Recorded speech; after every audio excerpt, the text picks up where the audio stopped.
В этом году институт закончили 140 студентов. Это будущие филологи, политологи, преподаватели, специалисты по связям с общественностью и журналисты.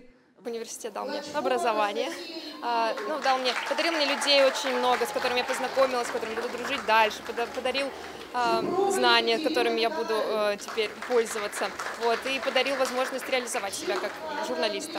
В эфире «Время новостей Ухты», в студии Юлия Шашева. Здравствуйте. Часть студентов отметили благодарственными письмами за активное участие в жизни института.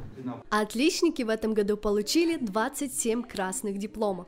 Получается, что каждый пятый студент ИГН заслужил за годы учебы диплом с отличием. На самом деле не тяжело, потому что уже в школе я училась на отлично, и я просто продолжала, и во многом, конечно, благодарна в этом преподавателям с нашей кафедры, они помогли именно эту красную корочку получить. Обладателей синих дипломов утешает директор ИГН Ольга Кушнир. Сознаюсь, у меня нет красного диплома.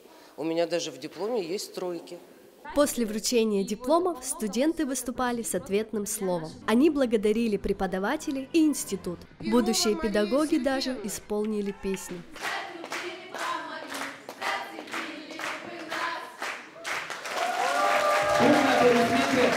Заветный документ о высшем образовании студентам вручали их преподаватели, заведующие кафедрами, представители работодателей. Имя каждого выпускника объявляла директор института и проректор по учебной работе Ольга Николаевна.